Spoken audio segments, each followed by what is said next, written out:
ஹைதராபாத்திலிருந்து பெங்களூரு போன தனியார் ஆம்னி பேருந்து கர்னூல் அருகே பைக் மீது மோதி ஏற்பட்ட தீ விபத்துல 21 பேர் பரிதாபமா உடல் கருகி உயிரிழந்திருக்காங்க. ஆம்னி பேருந்து விபத்திற்கு காரணம் என்ன, இத்தனை உயிரிழப்பிற்கு யார் பொறுப்பு என்பது குறித்து ஆம்னி பேருந்து உரிமையாளருடன் கலந்துரையாட இருக்காரு செய்தியாளர் Sathish Murugan. Over to you Sathish Murugan. வணக்கம்.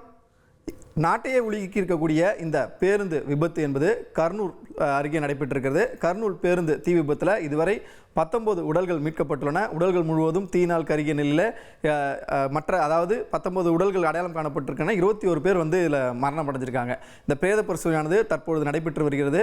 குறிப்பாக சொல்லணும்னா இந்த விஷயத்தை பொறுத்தவரையில், அதாவது கர்னூல் பேருந்து விபத்தை பொறுத்தவரையில் என்ன நடந்துச்சுன்னு பார்த்தீங்கன்னா, ஹைதராபாத்லேருந்து பெங்களூர் நோக்கி போகிறாங்க. பெங்களூர் நோக்கி போகும்போது ஒரு வேகமாக வந்த ஒரு பைக் மேலே மோதுறாங்க. அந்த பைக் என்ன பார்த்தீங்கன்னா பஸ்ஸுக்கு அடியில் போயிடுது.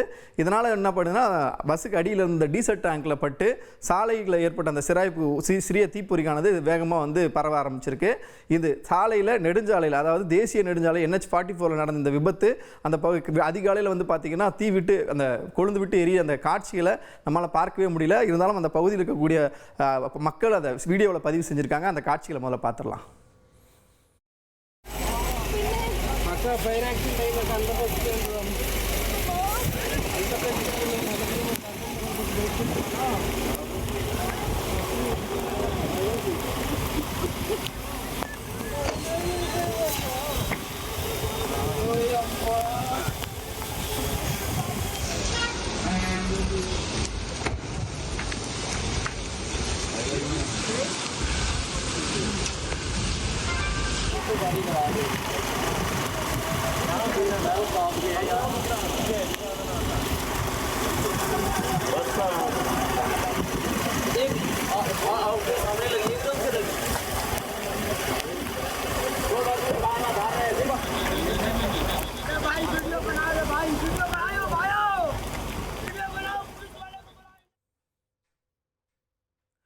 தீப்பற்றி எரிஞ்ச இந்த விபத்து அந்த காட்சிகளை நம்மளால் பார்த்தோம். அந்த கோர விபத்து என்பது நடைபெற்றது.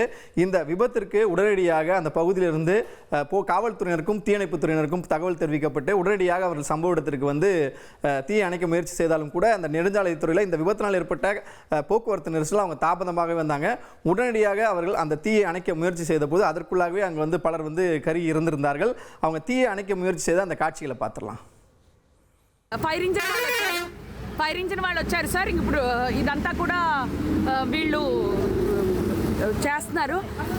30 మంది పైనే పోయారని చెప్తున్నారు సార్. బస్కి సంబంధించిన వాళ్ళు అయితే బస్సులో వాళ్ళు ఇద్దరే నాకు కనిపించారు సార్. ఇక్కడ தீயணைப்பு வீரர்கள் போராடி அந்த தீயை அணைப்பதற்குள்ளாகவே அந்த விபத்தில் நிகழ்ந்து முடிந்திருக்கிறது. 40 பேர் பயணம் செய்த விபத்தில் இப்போ 21 பேர் இதுவரை மரணம் அடைந்திருப்பதாக தகவல் வெளியாக இருக்குது. இந்த எரிந்து முடிந்த இவர்கள் அணைப்பதற்குள்ளாக துரிதமாக செயல்படுவதற்கு முன்னாகவே 21 பேர் உயிரில் அந்த தீயில கருகி அந்த உயிர்கள் பலியாயிருக்கின்றன. இந்த விபத்திற்கு பிறகாக அந்த பேருந்தினுடைய நிலைமையும் அந்த பேருந்திலோடு இருந்த எலும்புக்கூடுகளுடைய காட்சிகளையும் நம்ம தற்போது பார்த்துடலாம். పూర్తిగా మంటల్లో ఈ బస్సు పూర్తిగా చిక్కుకుంది. పూర్తిగా కాలిపోయిన పరిస్థితి మనం చూస్తున్నాం. ఎస్ఆర్సీ కావాలని చాలా మంది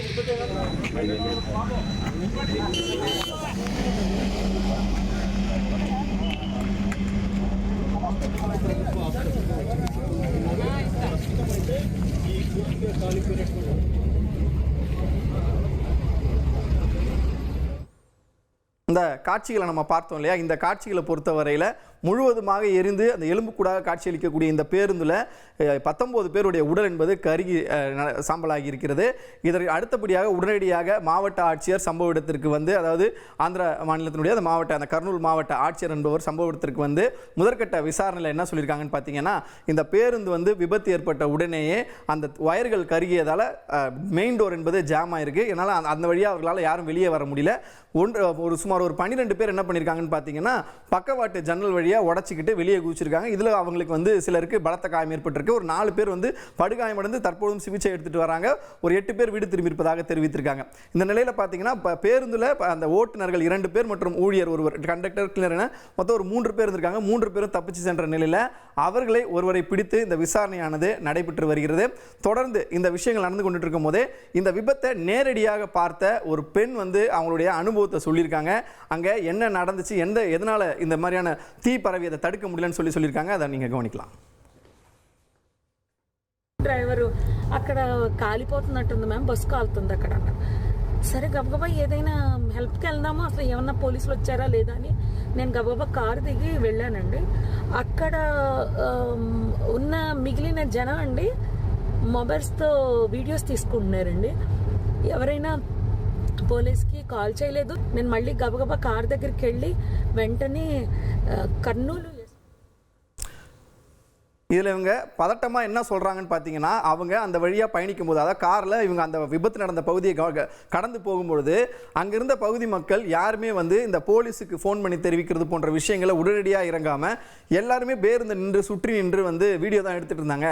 நான் உடனடியாக போய் அந்த பகுதியில் இருந்து காவல்துறையினருக்கும் தீயணைப்புத்துறை மற்றும் என்னால் முடிஞ்ச அளவுக்கு நான் உதவி செஞ்சுட்டு வந்தேன் அப்படின்றத வந்து அவங்க சொல்லியிருக்காங்க. இந்த விஷயம் நடந்து கொண்டிருக்கும் பொழுது தான் இதற்கு பிறகு, அதாவது இந்த பேருந்து விபத்தை பொறுத்த வரையில் உயிரிழந்தவர்கள் வந்து பார்த்தீங்கன்னா இது வரைக்கும் 21 பேர் எண்ணிக்கையாக இருக்கிறது. பிரதமர் நரேந்திர மோடி உயிரிழந்தவர்களுக்கு 2 லட்சம் ரூபாயும் காயமடைந்தவர்களுக்கு 50,000 ரூபாயும் கொடுக்கப்பட்டிருக்கிறது, நிவாரணமாக வழங்குவதாக அறிவித்திருக்கிறார். அதே போல தெலுங்கானா அரசு சார்பாக உயிரிழந்தவர்களுக்கு 5 லட்சம் ரூபாயும் படுகாயம் அடைந்தவர்களுக்கு 2 லட்சம் ரூபாயும் என்பது அறிவிக்கப்பட்டிருக்கிறது. இந்த நிலையில் பார்த்தீங்கன்னா இந்த விபத்து நடப்பதற்கு சற்று நேரத்துக்கு முன்பாக ஒரு 3 அளவுக்கு இந்த விபத்து நடந்திருக்கு. இந்த விபத்து நடப்பதற்கு 1.5 நேரத்துக்கு முன்னாடி புல்லூர் என்கிற பகுதியில் இந்த பேருந்து ஒரு டோல் பிளாசாவை கடந்து போன காட்சிகள் வந்து நமக்கு கிடைச்சிருக்கு. அதை நம்ம பார்த்துடலாம்.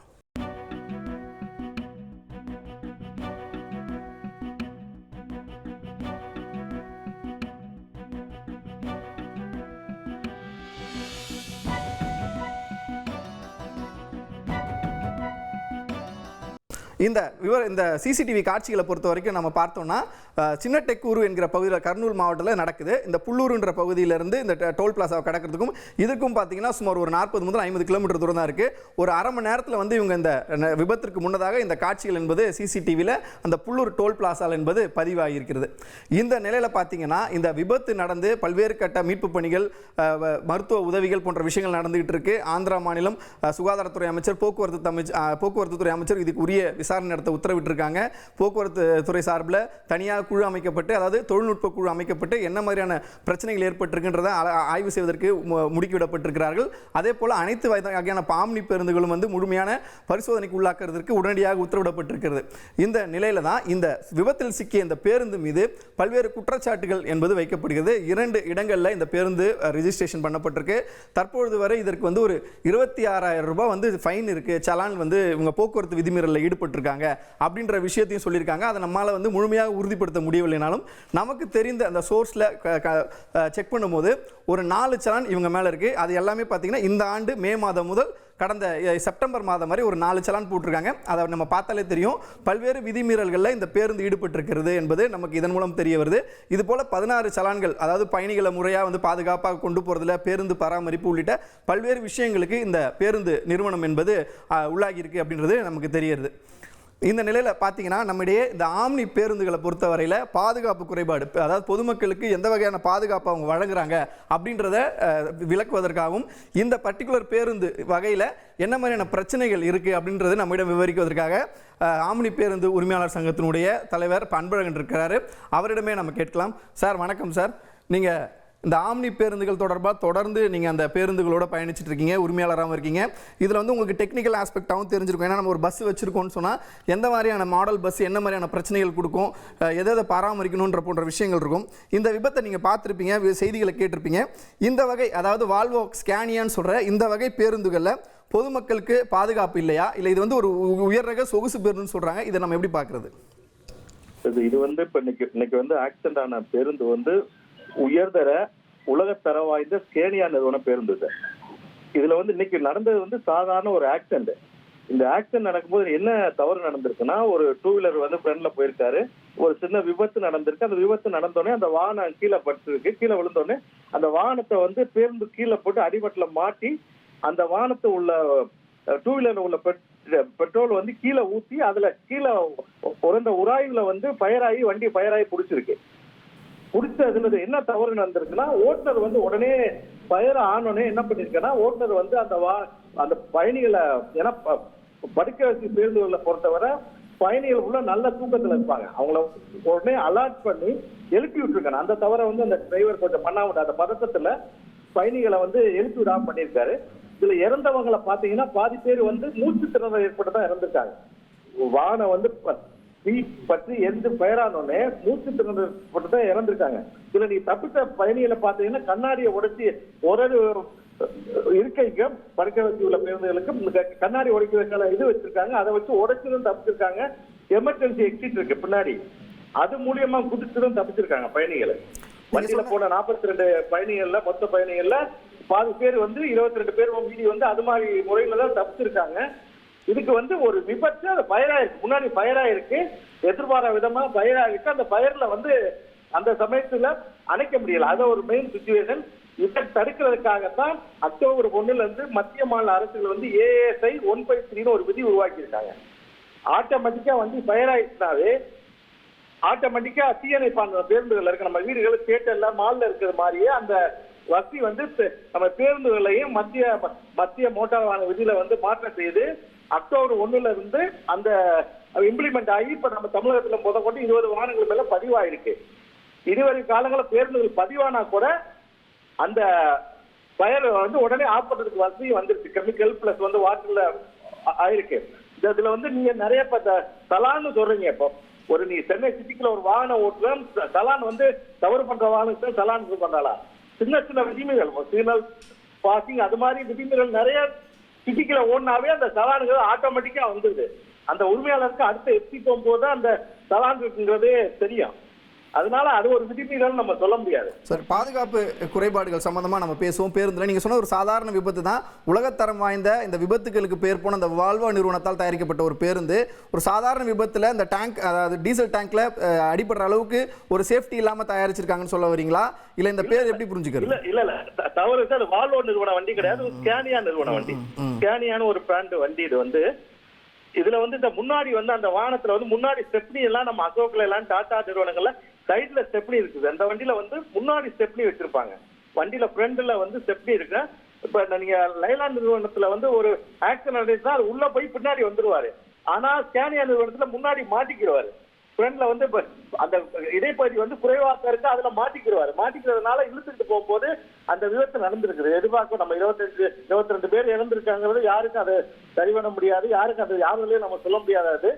இருந்தாலும் இந்த பேருந்து நிறுவனம் பேர் அது வந்து நம்ம கிட்டத்தட்ட அங்க ரொம்ப நீண்ட நாள் இந்த தொழில் அனுபவம் உள்ள நிறுவனம், அனுபவம் உள்ள டிரைவர்கள் வச்சிருந்திருக்காங்க. ரொம்ப பெரும் நிறுவனம், கிட்டத்தட்ட சாதாரண நிறுவனம் கிடையாது, ரொம்ப அதுல எக்ஸ்பீரியன்ஸ் உள்ள நிறுவனம். அவங்க ஆல்ரெடி நல்ல சர்வீஸ் பண்ணியிருக்காங்க. கிட்டத்தட்ட இப்ப நிறைய வருடமா அந்த தொழில் பண்ணிட்டு இருக்காங்க. நிறைய பேர் பராமரிக்கிறாங்க.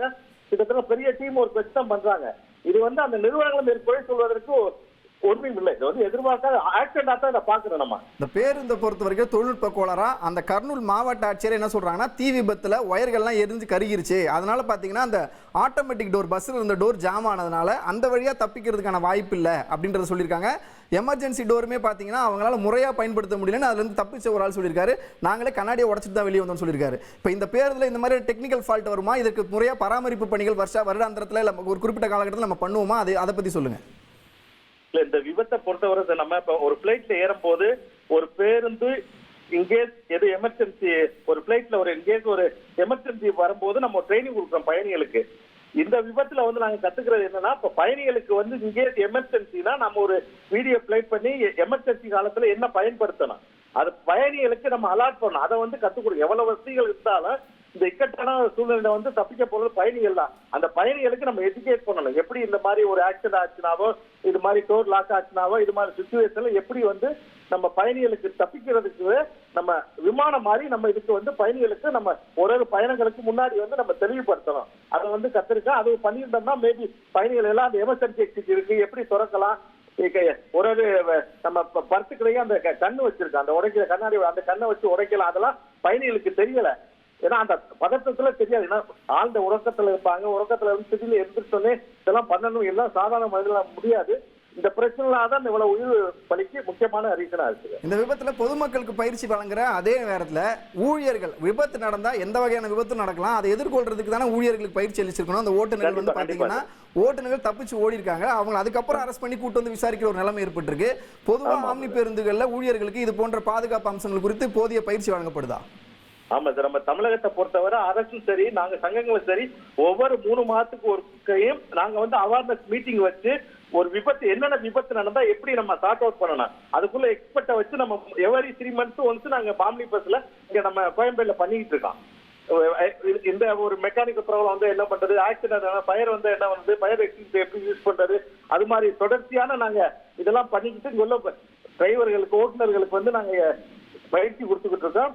இது ஆம்னி பேருந்துகளை பொறுத்தவரை மினிமம் 10 வருஷம் பயிற்சி உள்ள ஹெவி வாகனங்கள் இயக்கிய பயிற்சி உள்ள ஓட்டுநர்களை மட்டும் தான் நாங்க ஓட்டவே அனுமதிக்கிறோம். இந்த மாதிரி பயிற்சியை நிறைய கொடுத்துக்கிட்டே இருக்கோம். இப்போ வர்ற பேருந்துகள் இது மாதிரி ஒரு இப்ப இந்த ஒரு புதுசா இந்த ஆக்சிடென்ட் ஒரு புதுசா என்னன்னா ஆட்டோமேட்டிக்கா அந்த டீப்பெல்லாம் எரிஞ்ச முன்னாடி டோர் லாக் ஆயிருக்கு. இந்த பிரச்சனை வந்து இதுக்கு இந்த சாதாரண பேருந்துகள் இருக்கிறதுல இந்த லைலாண்டு டாடா பென்ஸ் பேருந்துகள் இந்த பிரச்சனை இருக்கிறதுல இந்த ஸ்கேனியா வால்வோ போன்ற பேருந்துகள் அந்த பிரச்சனை இருக்கு. அது இருக்கிற காலத்துல தவிர்க்கிறதுக்கான முயற்சி எல்லாம் பண்ணுவோம் சார். ரொம்ப நன்றி சார், இணைப்பில் இணைந்து உங்களுடைய கருத்துக்களை பதிவு செஞ்சீங்க. இந்த விவகாரத்தை பொறுத்த வரையில் அதாவது இந்த 21 பேர் மரணம் அடைந்த விவரத்தில் ஒரே குடும்பத்தை சேர்ந்த 4 பேரும் தீயில கருகி உயிரிழந்திருக்கிறாங்க, மூச்சு திணறி உயிரிழந்திருக்கிறாங்க. இது போன்ற விஷயங்கள்லாம் இருக்குது. ஆம்னி பேருந்துகள் பொதுவாகவே சொகுசாகவும் பாதுகாப்பாகவும் செல்வதற்காக மட்டுமே அதிக அளவில் பொதுமக்களால் பயன்படுத்தப்பட்டு வரும். இந்த நிலையில் இந்த பாதுகாப்பு குறைபாடுகள் பல்வேறு பிரச்சனைகள் இருப்பதை நம்மால் எப்படி பார்க்க முடிகிறது போன்ற பல்வேறு கேள்விகள் எழுந்திருக்கிறது. எந்த வகை பேருந்திலும் முறையான பயிற்சி, அதாவது இது போன்ற விபத்துகள் ஏற்பட்டால் எவ்வாறு அதை தற்காத்துக் கொள்வது, எவ்வாறு அதை எதிர்கொள்வது போன்ற நமக்கு தேவையான பொதுமக்கள் போதிய பயிற்சி பெற்று இது போன்ற விஷயங்களை அனைத்தையுமே எதிர்கொள்ள வேண்டும் என்பதுதான் இந்த விபத்தின் மூலமாக நாம் தெரிந்து கொள்ள வேண்டிய ஒரு முக்கியமான விஷயமாக இருக்கிறது. நன்றி சதீஷ் முருகன், உங்களுடைய விரிவான தகவல்களுக்கு.